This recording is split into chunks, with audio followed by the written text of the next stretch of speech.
ได้มาอยู่15 หลังพักเหตุแล้วคืนนี้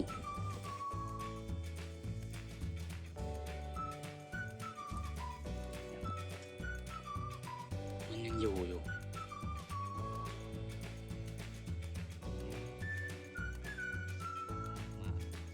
น่าจะมันนะช่วง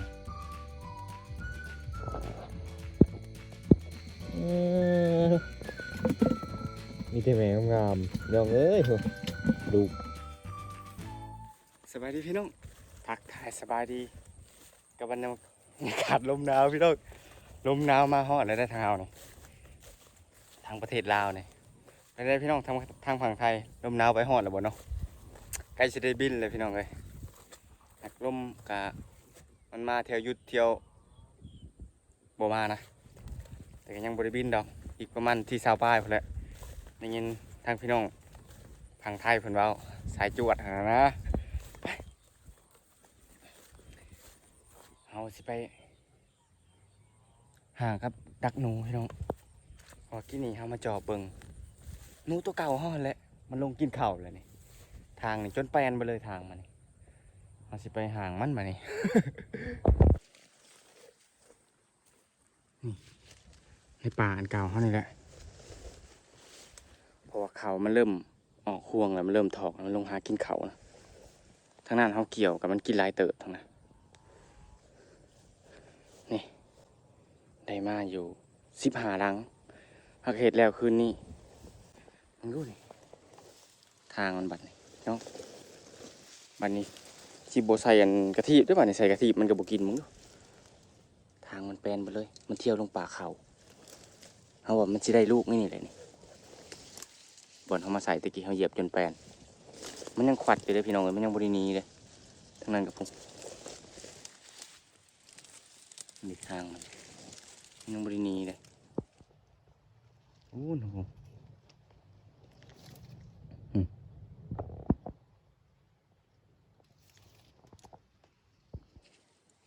นี่ทางมันเที่ยวลงไง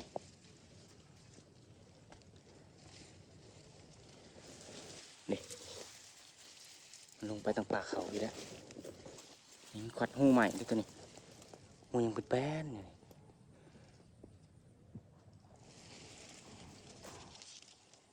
นี่มันยังเที่ยวลงอยู่มันเอาสิใส่มาแล้วมันนี่เด้หอยมันบักใหญ่หนึ่งเด้ปุ๊ไอ้มันบัดผูหอยมันแถวเนาะแถวป่าเขาหอยมันลงไปหาหนองกินเขาจังมันสิมีจักโตเขาว่ามันได้ลูกเลยแหละพี่น้องฐานบ่ได้ลูกมันหนีแล้วเขาว่า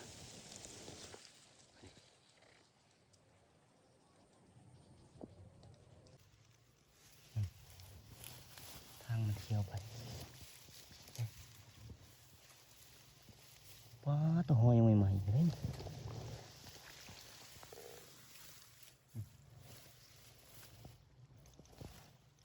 จัดการมันก่อน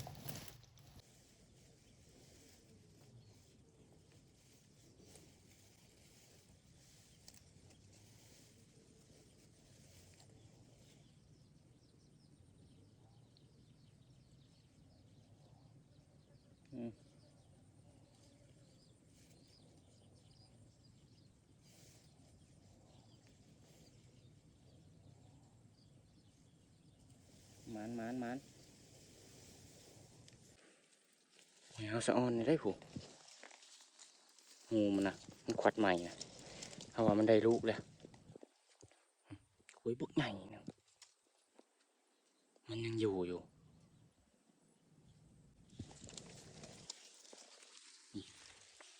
นี่ที่มีแต่หูเดียวได้ไงหูนี่อีกหูนี่ชื่อแป้วมันนี่มันขวัดมาไว้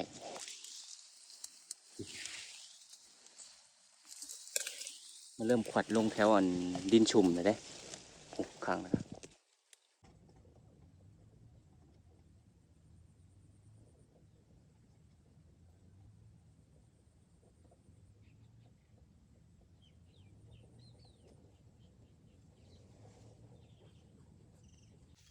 การปลาเขาเนี่ยมันก็มากัดขาดเลยเมื่อวานมาซื้อนี่มันเที่ยวมาซื้อทางมัน ป้าไว้เลยมันถือตัวแรงกันมาเที่ยว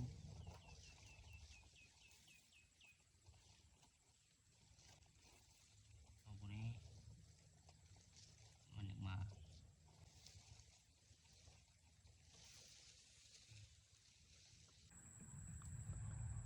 เรียบร้อยทุกคนใส่แล้วพอดี4 โมงมันยังไปบ่ไกลทุกคนมันจะไปได้หวัง2-3 โพนใกล้ๆเขานี่แหละเดี๋ยวตอนค่ำๆมันจึงมารุ่นน้ำกันไปหาเอาควายเอาหมอเขาก็แรงก่อนมันคุยกินน้ำกินในก่อนมันกัดกกเข่านี่หมุนไปเลยทุกคนเลยฮะ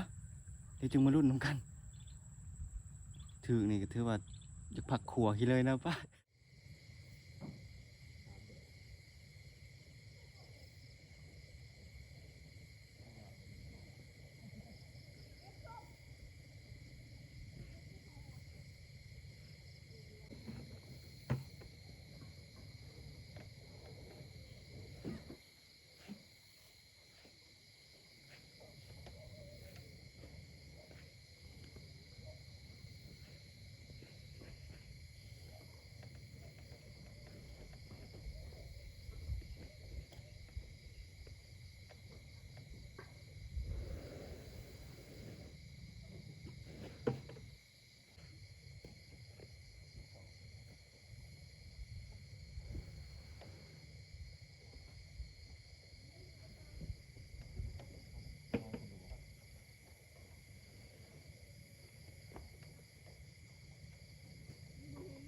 ตักเข่าก่อนทุกคน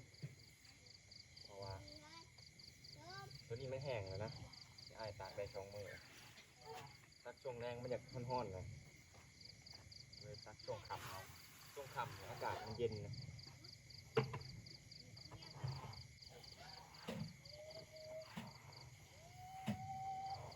ที่เกี่ยวอันนี้เกี่ยวมาได้ถึงเข้ากล้องเลยนะเราไปวางคนมาตีขาเป็ดขาไก่เอาคนเข่ามาเอาอีกทีเลยบริษัทที่กับผมเด้แต่ละตีมาเอาอยู่หน้าไปแล้วมาเอาคนเข่ามาเอาปวงกล้องเข่าไปแล้วแค่เศร้าๆนะ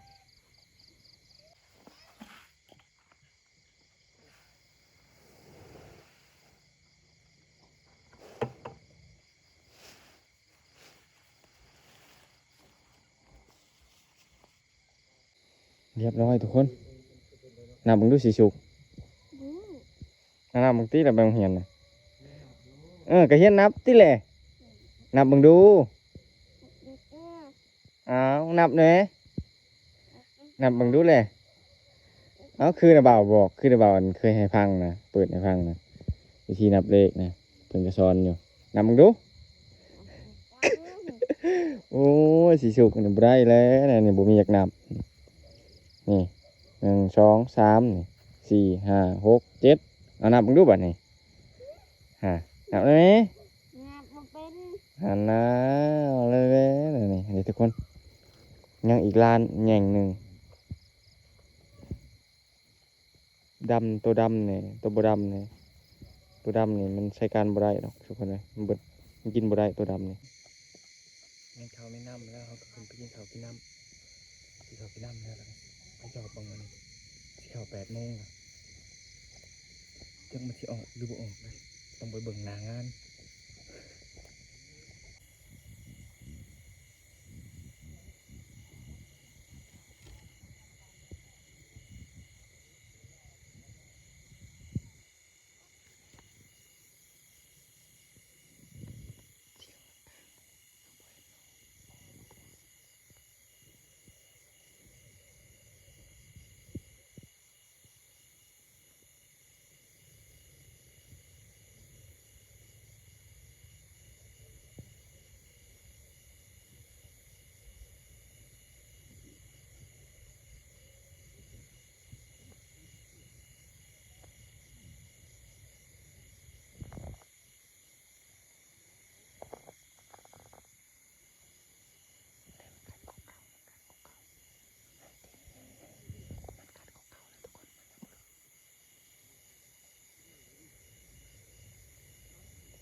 นี่นกกินทุกคน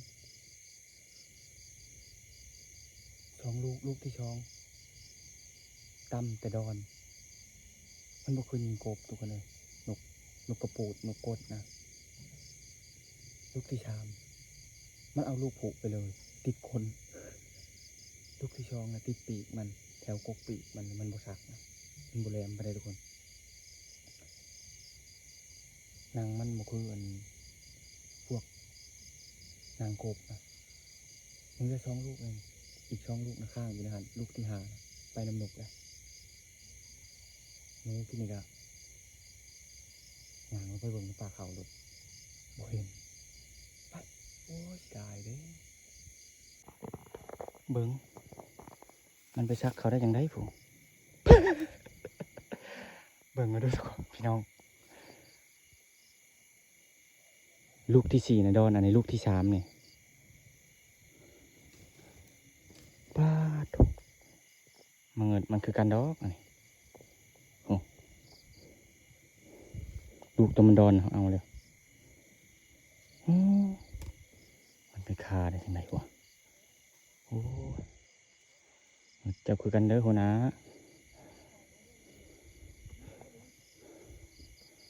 ป้าคาได้ยังไงวะข้าวไม้อันนี้กัน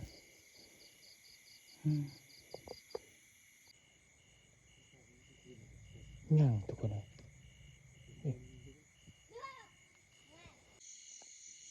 เห็นแฮวตรงสำลังเห็นบวกตรงสำลังทุกคนเลยลงใส่ในปากเขามันหุบคายไปเลย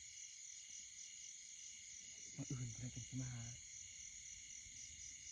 พอมันกันกุกเขาครับลงไปหาในนาไปซ้ำโมเห็นมันตึงแง่มีนกกับลูกผูกไปน้ำนกไม่ตายเนื้อลูกผูก3-4 อันลูกผูก5 ลูกเดี๋ยวรุ่นน้ำกันมาอื่นทุกคนมือนี้นำผูกพระเมื่อวานเนี่ยหางบ่วงใส่ลายมือบ่ถือทุกคนมันที่มาจอบได้ผ่านไปถีบป้ายแล้วหางบ่วงสมบูรณ์ได้มันกับบ่เที่ยวบนนั้นมันเที่ยวบนใหม่ไปเลยทุกคนเดี๋ยวมอดไปจอบก่อนมันจะมีบ่มันออกตะเวนนะเดี๋ยวมันออกไปตะเวนเพราะว่าตอนนี้8 โมงแล้วเดี๋ยวมอดไปจอบเช่นอะไรทุกคนนกกดจอบนูบ่ได้มาฟาดนกกดเด้หายังนกกดเฮ้ย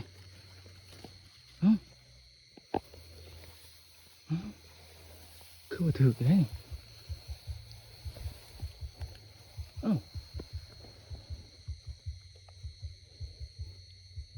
โอ้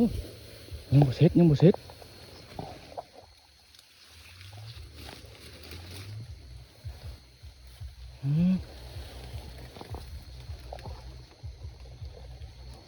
อ้ยห้อยนี่กุ๊กแกลูกเดียวจอดเลย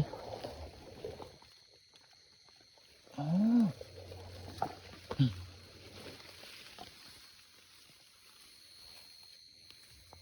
ตัวใหญ่เถอะ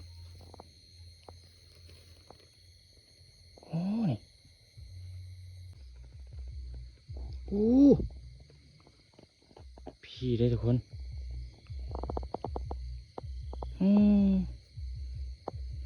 ตาแดงในลูกกดนี่ถือใช่วะทับบัดเดียวเลยหางมันงามมาดิเว้ยแล้วก็เคยยิงได้น่าจะมันนะช่วงนี้มาเนี่ยทุกคนเลยกำขัดเลยกดตัวที่ว่าถึกผูเอามือนั่นแหละมันนี่ถือลูกกระทุนมาเสร็จเลยโอ้ถือแข็งหักเลยมันเกลือพื้นใส่อีกโอ้ไปกลุ่มขาเลยเนาะเดินพื้นมา มกระทุนสองอันมันทุกคนเฮ้ย ตายแล้ว มึงเนาะจับมึงเนาะมันอยู่บ่ค่อยเห็ดกำลังสิไปโอ้เล็บมันยาวได้เล็บมัน โอ้ ยาวเนาะเล็บทางหลังมันถ้าก็ได้เคยได้กดทื่อเดียวนี่แหละมาเลยทุกคนนะมันนี่แบ่งกระทุนในผลน้ำนั่นมันเนี่ยเก็บมากระทุนมา มือน่ะไปบ่ได้นะได้ทิ้วใส่กันนี่ไปเห็นกระตอกเลยทุกคนนะไม่ได้ไปไกลดอกผมมันอยู่ใกล้ๆเทียงนี่แหละเดี๋ยวจะเอานกมาส่งก่อนจะไปต่ออีก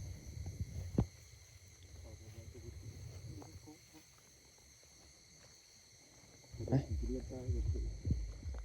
โอ้ยกบมันนำแรงหลายโอ้ขี้หนุกโอ้หนุกมาหาเราแถวนี้อันนี้แมงอันนี้ห้องกรีดนี่เห็นไหมทุกคนทั้งแมงยังกับหูดอก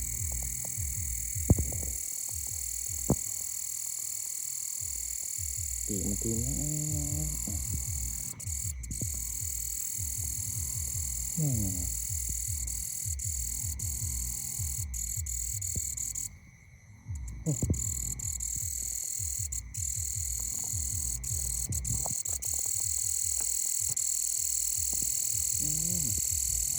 เสียงปีกมันนี่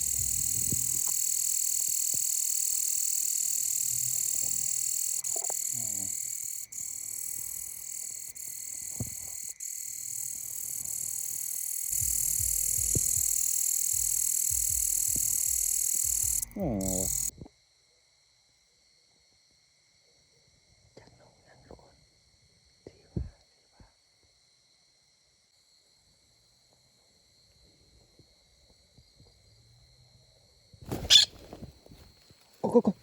ก็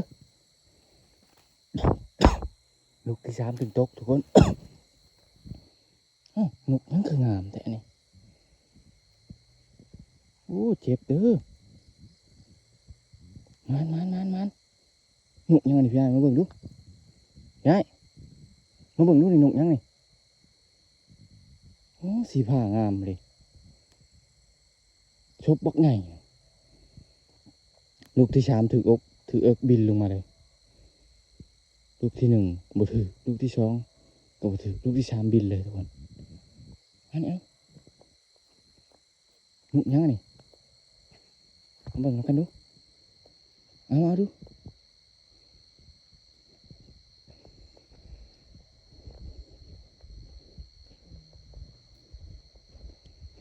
เอาลูกที่สามมาเสริงหัวจังถือจักกูแล้วซับได้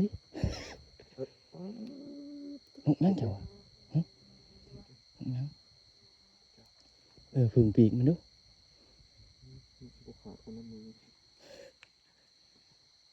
ยังก็ขบมือที่ผมมีแขวคือหนูแล้ว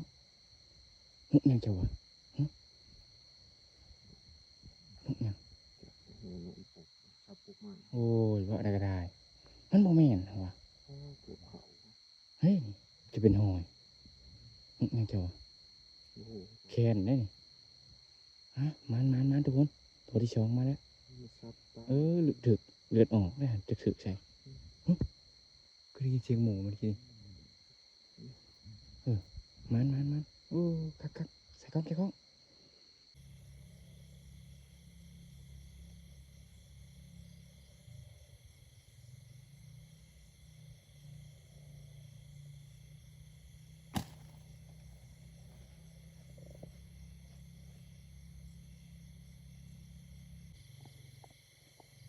พอได้ยิงเอากระทุนดีดเอาเนี่ยค้นโปรดโปรตกพาดมันทนเลยนกกระแทกตัวนี้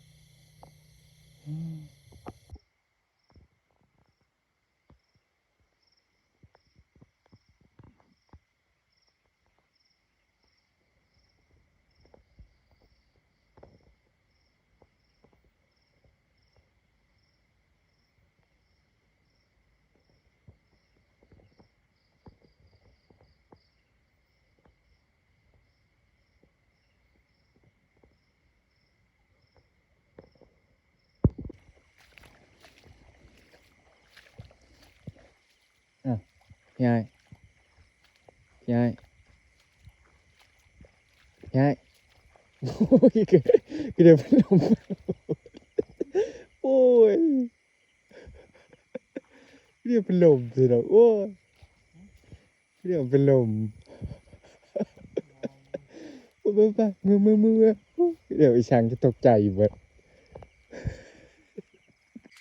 มันเลาะเมื่อไหร่หนูก็บ่ได้นะตั้งแต่มือมาห่างแล้วมือมาห่างบ่วงและในนาบ่ถึกเลยเพิ่น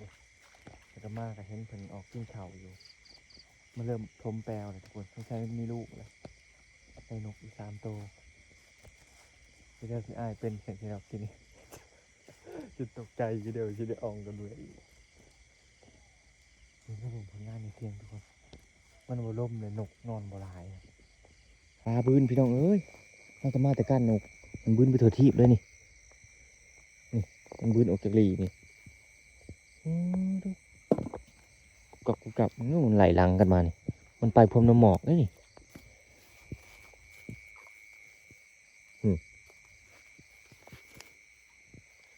โอ้นี่โอ้ฮะอยู่ในพื้นหันบืนมานี่ไปเต็มมือเลยนี่ตัวพอดีต้มชม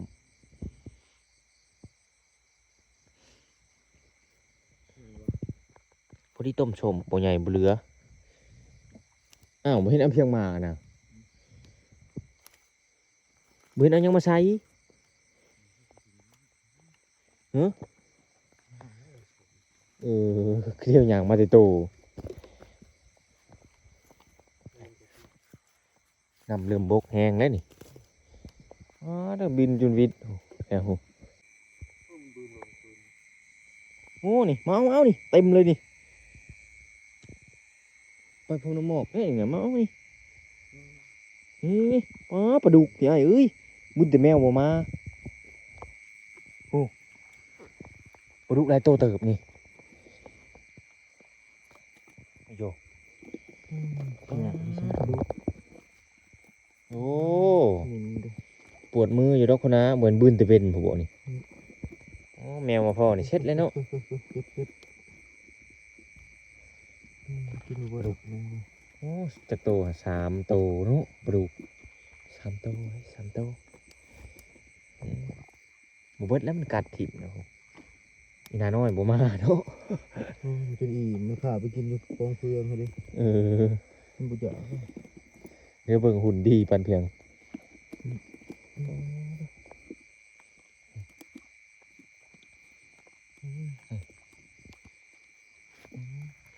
น้ำหมอกแห้งมันไปเนาะตัวนี้แงก็ไปเลย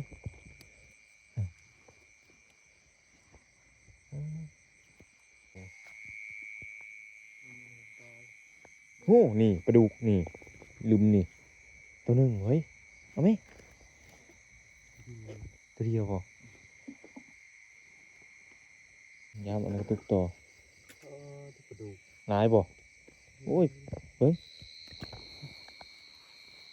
โอ้จะโตนี่วะโอ้หลายโตอยู่มันโอ้ยปลามันบืนมาในนี้พี่อ้ายนี่จุดเปียกเบิ่งนี่นี่เบิ่งนี่มันจะบืนเขาได้นี่มันบืนลงมานี่ ได้งมมึงดู เอ้าโบนะนี่มันบืนมามึงได้เชลันบุเบียกได้แถวนี้ผู้นี่เห็นบ่นี่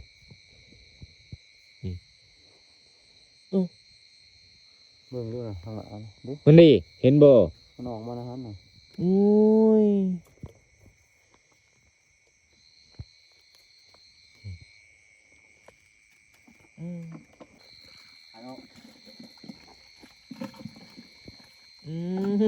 มีแต่แหมงามเนาะมีแต่แหมงามดองเอ้ยดูมา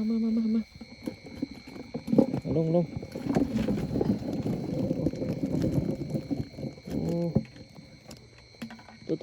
ตว้าดอกบักเหลืองๆนี่โอ้ย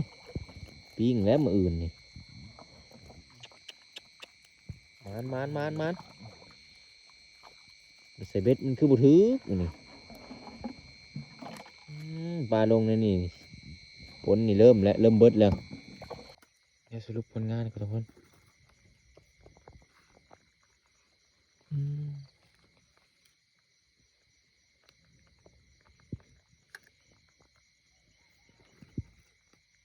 โอ้แข็งเลยบอกนะ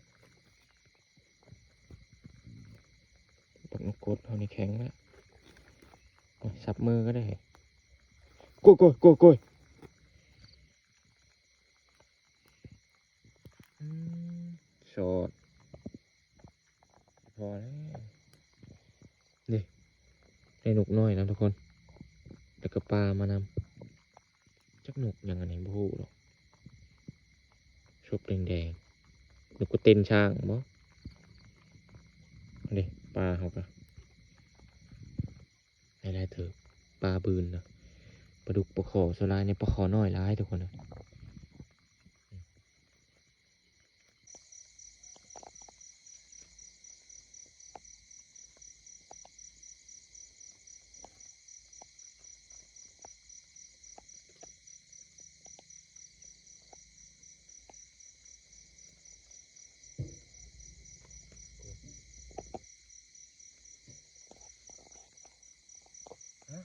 สำหรับคลิปนี้ก็สิเอาไว้ชั้นนี้ทุกคนว่าเขาน้ำมันก็กินเรียบร้อยก่อนเขาสิไปกันหนูกับบ่ได้ทุกคนเลยตั้งแต่มือไปห่างแห้วก็เห็นมันออกกินข้าวแล้วก็มือต่อมาก็ไปเจาะมืออีกอะเห็นอีกตื่นหนูนะ แบบเอาห่างบ่ได้นี่มันก็บ่เที่ยวบนนั่นทุกคนมันเปลี่ยนทางเที่ยวไปเลยๆนั่นหนูหุกตัวนี้นะเดี๋ยวสิเอาปลาไว้สิไปนอนแล้วทุกคนเลย12 โมงละขอบใจขอบคุณทุกไลค์ทุกแชร์ทุกคนที่คอยมาเติมกำลังใจเขาเนาะบ๊ายบายเดี๋ยวพอกันคลิปหน้าหนกนี่ก็ไว้ครัวมืออื่นก็ได้บ่ไหว